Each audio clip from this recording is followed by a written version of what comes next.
अस्सलाम वालेकुम, मैं हूं इजाज़ शरीफ और आप देख रहे हैं क्यू न्यूज़।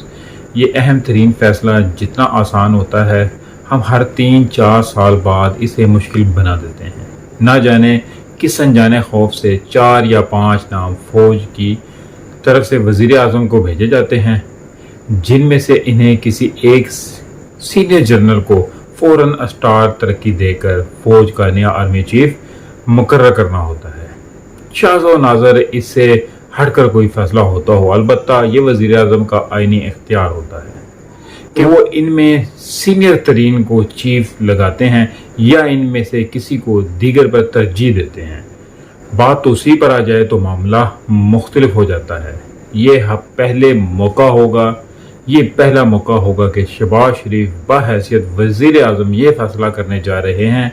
अब मेरे इल्म में ये बात तो नहीं है कि वज़ीर आज़म की लंदन में अपने बड़े भाई नवाज शरीफ से इस सिलसिले में क्या मशवरत हुई है। तकर्री या तोसी के हवाले से दोनों के दरमियान ये इत्तफाक अलबत्ता हो गया होगा कि फ़ैसला किसी दबाव में नहीं किया जाएगा।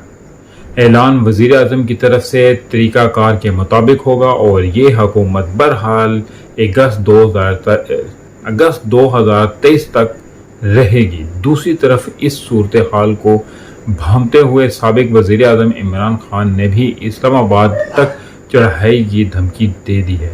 मेरे अपने मामलात के मुताबिक मौजूदा हुकूमत जो 11 जमाती इत्तेहादों पर मुश्तमिल है, पिछले 5 माह में जब से मार्च 2022 में अदम एतमाद के ज़रिए इमरान खान की हुकूमत का ख़त्मा हुआ है, अपनी माशी पॉलिसियों की बुनियाद पर कमज़ोर ज़रूर हुई और पाकिस्तान तहरीक इंसाफ ने न सिर्फ जलसों मगर ज़िमनी इलेक्शन में भी बड़ी कामयाबियाँ हासिल करके पंजाब में ही अपनी हुकूमत वापस नहीं ली, बल्कि आइंदा माह 8 ज़िमनी इलेक्शन और कराची के बल्दियाती इलेक्शन के हवाले से भी खान साहब पर उम्मीदें हैं। इमरान खान की वापसी का सफ़र शुरू हो गया है। खान साहब के मामलात आगे बढ़ रहे हैं, अलबत्ता वज़ीर आज़म का इस पर क्या रद्द अमल होगा ये उनकी वतन वापसी पर पता चलेगा, जब वो साबिक सदर आसिफ अली जरदारी और मौलाना फजलुर रहमान समेत दीगर इत्तेहादियों को लंदन मुलाकात पर इत्तेमाद में लेंगे। इमरान खान ने जो इलेक्शन जीतने के हवाले से हमेशा ही पुरुम्मीद रहे हैं, हाल ही में फैसलाबाद के एक जलसे में इस अहम तरीन तकरीर पर गैर ज़रूरी तौर पर एक तनाज़ा खड़ा कर दिया है अपने चंद अतलात की बुनियाद पर। ISPR का इस पर रद्द अमल सामने आया तो खान साहब के कैंप में से कुछ परेशानी लाहक हुई। सीनियर सहाफ़ी और एंकर पर्सन कामरान खान से इंटरव्यू में वो ये तो कह गए कि नए आर्मी चीफ की तकर्रर नई मुंतखब हुकूमत को आम इंतखाबात के बाद करना चाहिए और तब तक फैसला मोहर कर देना चाहिए, मगर इस दौरान क्या हुआ, वो बस तोसी का लफ्ज़ अपनी ज़बान पर लाते हुए घबराते नजर आए। अल्लाह भला कर रहे जनाब फवाद चौधरी साहब का उन्हें तस्दीक कर दी कि मतलब तो तोसी ही था।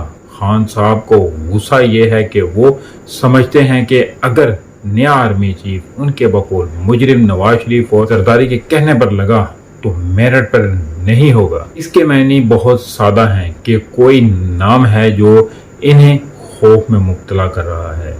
अब यह खौफ हमारे हर सिविलियन हुक्मरान के नसीब में रहा है, जिसकी वजह से या तो किसी एक को सीनियर तरीन पर तरजीह देते हैं या तो सीधे हमारी पाकिस्तान की ताकतवर एस्टेब्लिशमेंट का किरदार सियासत का हिस्सा रहा है। एक बार ISI के साबिक जनरल मरहूम जो हैं हमीद गुल ने इंटरव्यू में बताया था कि हमसे बुनियादी गलती इस वक्त हुई जब एक हाजिर सर्विस चीफ को वजीर दफा बनाकर हुकूमत में शामिल कर दिया गया। फिर जनरल अयूब खान ने मार्शल लॉ लगाया।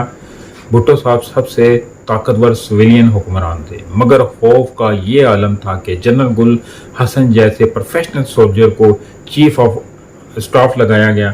फिर हटाकर पहले जनरल टिक्का खान को कमांडर इन चीफ बना दिया गया और फिर कोई 6 या 7 जनरल पर तरजीह देते हुए जनरल ज़ियाउल हक को चीफ लगा दिया गया। गो के भुट्टो साहब के एक करीबी साथी और इस वक्त सिंध काबीना के वजीर कमाल जफर साहब का कहना है, मैं उस वक्त इस कमरे में मौजूद था जब اردن کے شاہ حسین کا فون آیا۔ بعد میں بھٹو صاحب نے بتایا کہ اس کی تقریر کی بات کی ہے۔ چند سال بعد کیا ہوا ہماری بھیانک سیاسی تاریخ کا حصہ ہے۔ میاں نواز شریف نے سویلین حکمرانوں میں سے سب سے زیادہ تقریریاں کی ہیں اس اہم ترین عہدے پر، مگر شاید ہی کسی سے تنازع نہ بنا ہو۔ یہ بات بھی اپنی جگہ درست ہے کہ تمام معاملات میں غلطی صرف ایک فریق کی نہیں، کم از کم جنرل مشرف کے کیس میں تو ایسا ہی ہے، مگر شاید جنرل جہانگیر کرامت کے معاملے میں میاں صاحب ضرورت سے زیادہ آگے چلے گئے۔ وہ تو کرامت صاحب نے خود استعفیٰ دے دیا، ورنہ شہید مہندی کو برطرفی کی سمری تیار کرنے کا حکم دے دیا تھا، جو انہوں نے استعفے کے بعد روک لی۔ جنرل راحیل شریف نے پہلے ہی اعلان کر دیا تھا کہ وہ توسیع نہیں لیں گے۔ 2014 کے دھرنے کے دوران جو ان کی اہم معاملات میاں صاحب سے وزیر اعظم ہاؤس میں پی ٹی آئی کے دھرنے کے دوران ہوئی، اس سے غالباً راحیل شریف صاحب کو اندازہ ہو گیا تھا۔ سابق صدر آصف علی زرداری نے جنرل کیانی پوری ایک مدت کی توسیع دی، اور پھر پہلی بار توسیع کے حوالے سے بات سپریم کورٹ میں پہنچ گئی۔ موجودہ army chief general Qamar Javed Bajwa کے حوالے سے اسی سال اپریل 2022 میں B D G I S P R نے واضح اعلان کیا کہ وہ توسیع نہیں لیں گے، چاہے ان کو وزیر اعظم توسیع دینا بھی چاہیں۔ اب اگر بات الیکشن تک کی آتی ہے تو کیا اتفاق رائے ہو جائے گا؟ یہی اہم ترین سوال ہے، جس کا جواب ایک ماہ بعد آئے گا۔ آخر کیوں یہ ایک تقرری سویلین حکمرانوں اور سیاست دانوں کے ذہنوں پر سوار رہتی ہے؟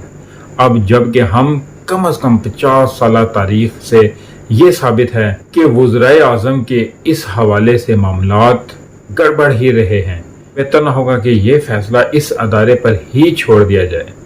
جس طرح سپریم کورٹ نے چیف جسٹس پاکستان کے بارے میں طے کر لیا ہے، نہ وہاں کبھی توسیع کا معاملہ آیا، نہ تقرری پر تنازع کھڑا ہوا۔